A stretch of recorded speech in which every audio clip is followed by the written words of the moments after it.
നിങ്ങൾക്ക് കൈകളിൽ ഈ ഭാഗങ്ങളിൽ വേദന അനുഭവപ്പെടാറുണ്ടോ? പെരുപ്പും തോന്നാറുണ്ടോ? രാത്രികാലങ്ങളിൽ ഉറക്കം നഷ്ടപ്പെടാറുണ്ടോ? എന്നാൽ ഇത് കാർപ്പൽ ടണൽ സിൻഡ്രോമിന്റെ സിംറ്റംസ് ആയിരിക്കാം. നമ്മുടെ റിസ്റ്റ് ജോയിന്റിൽ അസ്ഥികളും ലിഗമെന്റുകളും ചേർന്ന് രൂപപ്പെടുന്ന ഒരു ഇടുങ്ങിയ സ്പേസ് ആണ് കാർപ്പൽ ടണൽ. ഇതിലൂടെ മീഡിയൻ നെർവും മറ്റ് ചില മസിൽ ടെൻഡൻസും കടന്നു പോകുന്നു.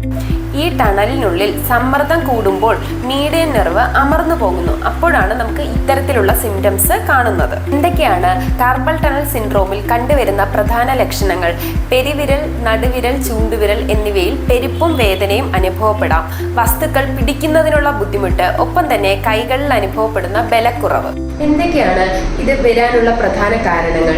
ഒന്ന്, കമ്പ്യൂട്ടറും മൊബൈൽ ഫോണും ഒക്കെ അമിതമായി ഉപയോഗിക്കുന്നത് വഴിയും റിസ്റ്റ് ജോയിന്റിന്റെ അമിതമായുള്ള ചലനങ്ങൾ വഴിയും, ഒപ്പം തന്നെ പ്രഗ്നൻസി പീരീഡിലും ഡയബറ്റിസ് ഉള്ള ആളുകളിലും ഒക്കെ ഇത് കണ്ടുവരാറുണ്ട്. കൂടാതെ റിസ്റ്റ് ജോയിന്റിന് ഏൽക്കുന്ന പരിക്കുകൾ വഴിയും ഇത്തരത്തിൽ സിംറ്റംസ് ഒക്കെ നമുക്ക് കണ്ടുവരാറുണ്ട്. റിസ്റ്റ് ജോയിന്റിന് ആവശ്യമായ എക്സസൈസുകൾ ചെയ്യുന്നത് വഴി നമുക്ക് ഈ അവസ്ഥയെ മാനേജ് ചെയ്യാൻ കഴിയും.